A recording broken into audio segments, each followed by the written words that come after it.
तो आज देश की दो बेटियों की दर्दनाक दास्तां हमने आपको दिखाई। कलेजा कांप उठता है। क्या शादियां बेटियों के लिए एक ऐसा जाल बनती जा रही है जहां से सिर्फ उनकी लाशें बाहर आ रही हैं? बड़ा सवाल है। ट्विशा की बहन नैना शर्मा हमारे साथ सीधे जुड़ रही हैं। नैना, हम समझ सकते हैं आप लोगों पर क्या बीत रहा है, लेकिन जो पैसों, सबसे पहले बताइए ट्विशा की मौत के पीछे आप लोगों को वजह क्या दिखती है?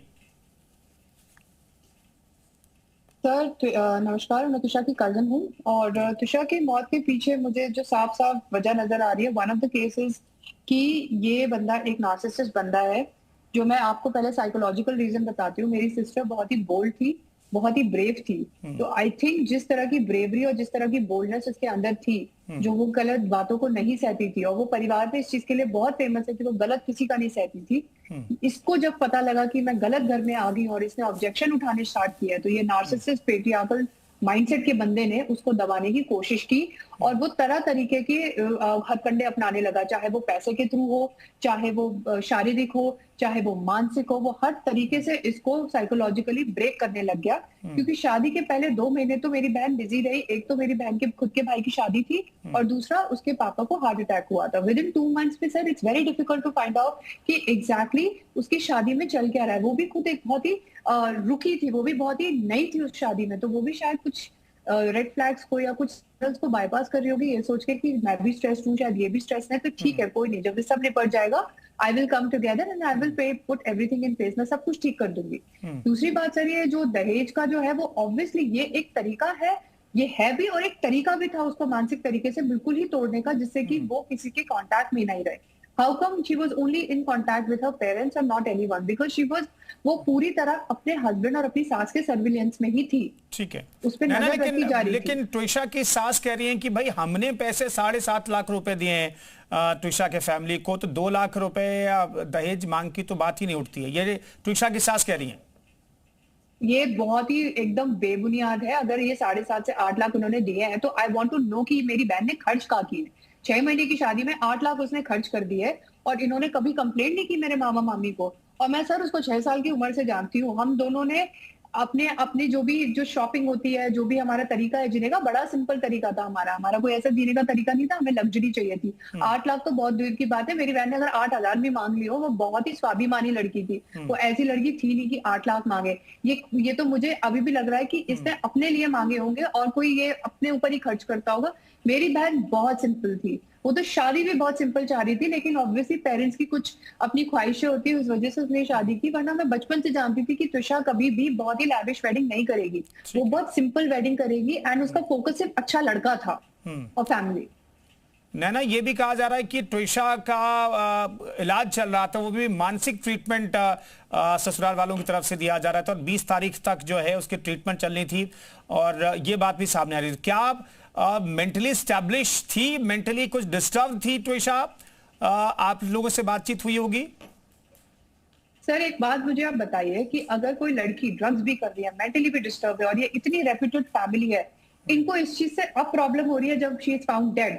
इससे पहले इन्हें कोई प्रॉब्लम नहीं थी, इससे पहले इनकी कोई कंप्लेंट नहीं है, इससे पहले इनका कोई भी कहीं भी शिकायतनामा दर्ज नहीं है। आज एकदम से जब उसकी मृत्यु हो गई है, जब इनके ऊपर उंगलियां उठ रही है, तो अचानक से इनको मेरी बहन पागल भी लग रही है, अचानक से इनको मेरी बहन के अंदर हर तरह की कमियां लग रही है और बस ये बाईपास कर रहे हैं। सर इनके पास कोई एविडेंस नहीं है।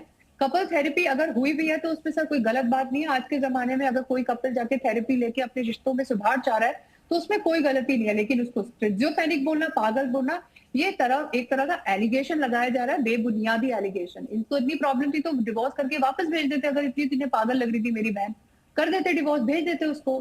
उसके पापा वेल ऑफ है, वो संभाल लेते उसको। नैना, लेकिन क्या आपको लगता है कि खुदकुशी के लिए मजबूर किया गया? चूंकि एक सीसीटीवी फुटेज भी सामने आ रहा है जिसमें ट्विशा दिख रही है सीढ़ियों से अकेले जाते हुए, उसके बाद कुछ लोग जब वहां पर पहुंचते हैं तो फिर सीपीआर देने की बात भी कही जा रही है। तो क्या खुदकुशी के लिए मजबूर किया गया या खुदकुशी पर भी आप लोगों को शक है? सर पहली बात तो जो सीसीटीवी फुटेज आया है उसमें आप देखेंगे त्विशा के हाथ में जो चीज है वो एक हेडफोन है। वो हेडफोन लेके ऊपर जिम है, वहां जिम में जा रही है और वहां पे जिम में जा रही है, वो काफी काम है। अगर आप उसकी बॉडी लैंग्वेज देखोगे वो बिल्कुल काम है। हेडफोन लेके जा रही है, ये वही हेडफोन है जिसके भाई ने उसको गिफ्ट किया था। काफी जगहों पे नैरेटिव आ रहा है कि वो कुछ हाथ में अपना कुछ फंदा लेके जा रही है, ऐसा कुछ भी नहीं है। ये लोग ऑन दी अदर हैंड, इन लोगों के जाने का फुटेज नहीं है, इनका आने का फुटेज है। और आने का फुटेज भी वहां से शुरू हो रहा है जहां पे ये सीपीआर दे रहे हैं। तो ये सीपीआर सरासर नौटंकी हो रही है जिससे कैमरे में कैच होकर ये सीपीआर दे रहे हैं। And I don't think so ये अक्यूज क्वालिफाइड भी है सीपीआर देने के लिए। अगर इसको इतनी ही टेंशन थी कि मेरी बहन की सांसें नहीं चल रही है, तो इसने एम्बुलेंस को क्यों नहीं बुलाया, इसने अथॉरिटीज को क्यों अलर्ट नहीं किया, ये खुद क्यों लेके गया हॉस्पिटल। तो आपने तो शुरुआत से लेकर आखिर तक सीसीटीवी फुटेज देखा है, उसमें भी कोई शक है आप लोगों को? एक बार फिर से हमारे दर्शकों को बताइएगा। हाँ, तो इसमें सबसे बड़ा मुझे फॉल बैक लगता है वो ये है कि गिरजा जी की बॉडी लैंग्वेज बहुत ही काम है। गिरजा जी को ऐसा लग नहीं रहा है कि ये कुछ हमारे घर में हादसा हुआ है। वो कैजुअली वॉक करके एक रूम में जाती है और पहली बात तो उनका जो रूम है वो ग्राउंड फ्लोर पे है, तो वो उस फ्लोर पे कर क्या रही है।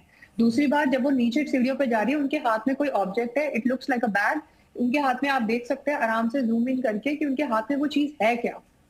वो मुझे जानना है कि वो है क्या, क्योंकि स्ट्रैंगुलेशन का मार्क अगर ये क्लियर हो जाए तो स्ट्रैंगुलेशन का मार्क मुझे उस समय नहीं दिख रहा अपनी बहन के, जिस समय उसको नीचे लेकर आया जा रहा है। स्ट्रैंगुलेशन बाद में हुई है and then she might have been hung to make it look like a suicide, but it wasn't. और उसकी जो इंजरीज है उसके पोस्टमार्टम है, उसमें भी क्लियर हुआ है कि फेटल इंजरीज है पूरी बॉडी में।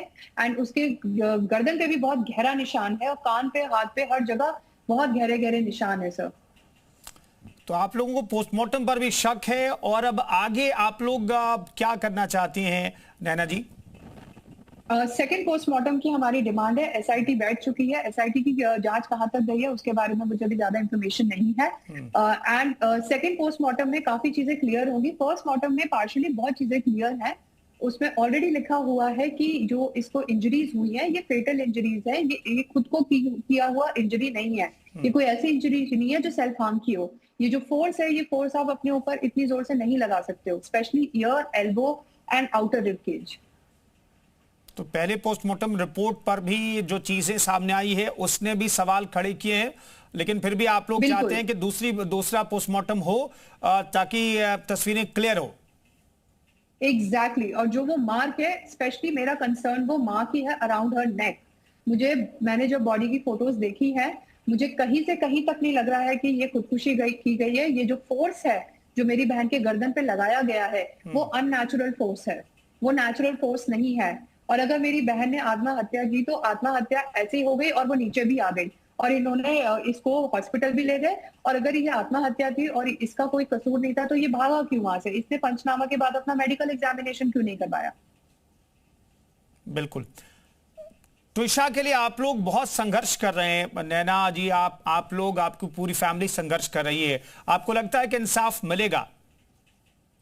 Sir, I think media trials का अगर हिस्ट्री देखा जाए तो रुचिका राठौड़ से लेकर जेसिका लाल हत्याकांड से लेकर निर्भया हत्याकांड तक में ऐसे ऐसे वर्डिक्ट सुनाए गए हैं मीडिया ट्रायल की हेल्प से, मीडिया के प्रेशर की हेल्प से। तो हमारी जो लास्ट उम्मीद है in this influential case is the night narrative to be set by media for my sister. And I think उसके बाद मुझे नहीं लगता कि न्याय पे आना बहुत मुश्किल है, पर उसके लिए सबसे पहले इस अक्यूज का गिरफ्तार होना जरूरी है। ये कहीं तड़ी पार ना हो जाए, ये कहीं आउट ऑफ कंट्री ना चले जाए। इसके पासपोर्ट, इसकी आइडेंटिटी आई थिंक बहुत वाइडली स्प्रेड होनी चाहिए जिससे कि ये जुडिशरी को बाईपास करके निकल ना जाए। बहुत बहुत धन्यवाद नैना आपका हमसे बातचीत करने के लिए। मीडिया कोशिश कर रहा है कि इस पूरे मामले में भी सच्चाई आए, आप लोगों को इंसाफ मिले, ट्विशा को इंसाफ मिले और वो तमाम बेटियों को इंसाफ मिले जो इस तरीके से दहेज या फिर किसी वजह से काल के गाल में समा गई हों।